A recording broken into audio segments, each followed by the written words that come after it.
नमस्कार, आप देख रहे हैं पल्स 24 न्यूज। मैं हूं आपके साथ सुहानी बहुगुना। आइए रुक करते हैं इस वक्त की बड़ी खबर की ओर। ओडिशा के संबलपुर में गौ ध्वज की स्थापना के दौरान ज्योतिष पीठ के शंकराचार्य अविमुक्तेश्वर आनंद ने धर्मोत्तरण के मुद्दे पर गंभीर चिंता व्यक्त की। उन्होंने कहा, पहले उपद्रव मिलकर लड्डू खिला देते हैं और बाद में कहते हैं तुम्हारा हिंदू धर्म में कोई काम नहीं, तुम हमारे पास आ जाओ। उनका मानना है कि ये धर्मोत्तरण का कुचक्र है। वहीं इससे पहले शंकराचार्य ने भुवनेश्वर के प्रसिद्ध लिंगराज मंदिर में दर्शन भी किए। संबलपुर गस्त हुआ है, आपका क्या कारण है? देखिए, इस समय हम गौ माता की प्रतिष्ठा रक्षा के लिए गौ प्रतिष्ठा ध्वज स्थापना यात्रा पूरे भारत में कर रहे हैं।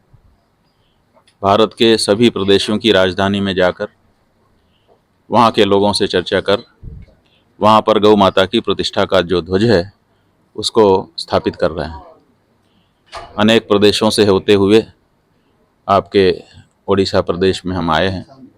कल हमने भुवनेश्वर में गौ प्रतिष्ठा ध्वज स्थापित किया है और अब रायपुर के लिए जा रहे हैं, छत्तीसगढ़। वहाँ पर आज गौ प्रतिष्ठा ध्वज की स्थापना होगी, कल भोपाल में होगी, परसों हैदराबाद में होगी। इसी तरह से प्रतिदिन एक नए प्रदेश में जाकर वहाँ गौ प्रतिष्ठा ध्वज की स्थापना करना और वहाँ के लोगों से गौ माता के संदर्भ की चर्चा करना और ये जागृति लाने का प्रयास करना कि हमारी परंपरा ने जो माहात्म्य गाय का निरूपित किया था, जिस रूप में उनको रखा था, फिर से उसको याद करने की और उसी रूप में गौ माता को संरक्षित करने की और उनका आशीर्वाद प्राप्त करने की हिंदू समाज को आवश्यकता है। क्योंकि वेदों, शास्त्रों, पुराणों और हमारे इतिहास में ऐसे अनेक अवसर उल्लिखित हैं जिनमें गौ माता के महात्म्य को निरूपित किया गया है। आज परिस्थिति ये है कि भारत की केंद्रीय सरकार हो चाहे राज्यों की सरकारें हों, सबने गाय को पशु के रूप में अपनी पशु सूची में दर्ज किया है। तो हमारी ये मांग है इस यात्रा के माध्यम से कि उनको पशु सूची से हटाया जाए, क्योंकि हमारी परंपरा ने कभी भी गाय को पशु नहीं कहा, माता कहा है। तो इसलिए माता कहा जाए और उनके प्राण और उनकी प्रतिष्ठा की रक्षा के लिए कानून पारित किया जाए। तो अभी तक हमको एक सफलता मिली है। महाराष्ट्र राज्य की जो सरकार है उसने इस बात को स्वीकार कर लिया और कहा कि आपकी बात बिल्कुल ठीक है, हम गाय को राज्य माता का दर्जा दे रहे हैं, और उन्होंने दे भी दिया। अब दूसरे प्रदेशों के सामने ये प्रश्न है।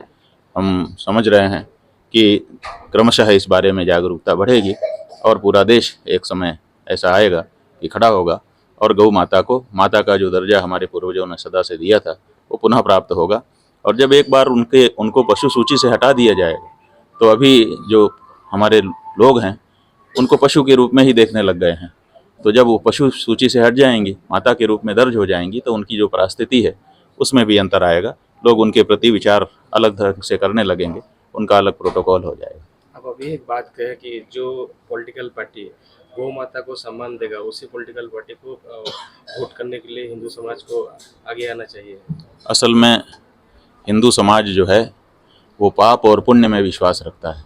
हमारे शास्त्रों में दो चीज़ें बताई गई हैं, पाप और पुण्य। पुण्य से हम ऊंचाई को प्राप्त करते हैं और पाप से हम नीचे गिर जाते हैं। तो नीचे गिरना किसी को अच्छा नहीं लगता है, इसीलिए पाप से बचने के लिए और पुण्यार्जन करने के लिए हिंदू धर्मों में प्रेरणा दी जाती है। और ये माना जाता है कि गाय की हत्या करना बहुत बड़ा पाप है। वैसे तो किसी भी प्राणी की हिंसा नहीं करनी चाहिए, ऐसा हमारे वेद शास्त्र कहते हैं, लेकिन उनमें भी गाय की हत्या तो बहुत बड़ा पाप है। तो ऐसी परिस्थिति में गो हत्या जैसे महापाप से बचना है हिंदू समाज को। अब समस्या ये है कि हिंदू समाज अगर ऐसे किसी व्यक्ति को समर्थन करता है जो गौ हत्या को बढ़ावा दे रहा है, तो समर्थन करने के कारण वो भी गौ हत्या के पाप का दोषी हो जाता है। तो हमारे वोट लेकर के हमारी सरकारें बनती हैं, चाहे वो प्रदेश की सरकार बने चाहे देश की सरकार बने। तो हम एक तरह से उनको समर्थन देते हैं, तब वो सरकार में आते हैं।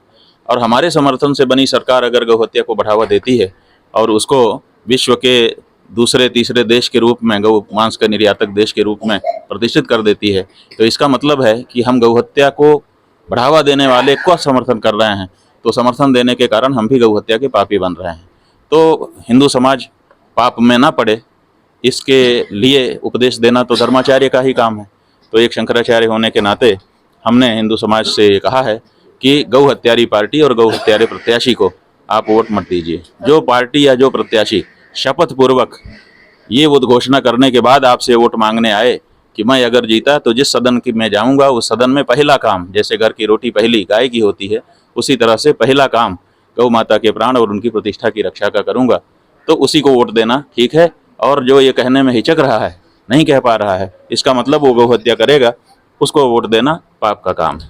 तिरुपति बालाजी का निकला है अभी, इसको कैसे देख रहे हैं आप? देखिए, हमने बताया ना कि हमारे यहाँ दो ही चीज है, पाप और पुण्य। पाप से अपवित्रता, अपवित्रता से पाप आता है और पवित्रता से पुण्य होता है। तो हमारे हिंदुओं के पास और कुछ नहीं है, दो चीजें हैं हमारे पास, एक हमारी पवित्रता और हमारे घर में पतिव्रता। समझ रहे हैं? पतिव्रता नारी, ये हिंदू धर्म की विशेषता है। हिंदू धर्म के अतिरिक्त किसी भी दूसरी संस्कृति और धर्म में पतिव्रता चीज नहीं है। और वैसे ही पवित्रता के बारे में जो विचार हिंदुओं का है वो किसी और का पूरे विश्व में नहीं है। तो पवित्रता और पतिव्रता ये हिंदू धर्म की विशेषता है। तो इसीलिए हमारी पतिव्रता को, हमारी पातिव्रत्य को भंग करने के प्रयास सदा से होते रहे हैं और हमारी पवित्रता को खंडित करने के प्रयास होते रहे हैं विधर्मियों के द्वारा। आपको याद होगा इतिहास में ऐसे अनेक अवसर हैं कि कुएं में गाय का मांस डाल दिया गया और बाद में लोगों को दिखाया गया कि देखो तुमने सबने पानी पी लिया। ये थी इस वक्त की बड़ी खबर। ऐसी तमाम खबरों के लिए देखते रहें पल्स 24 न्यूज।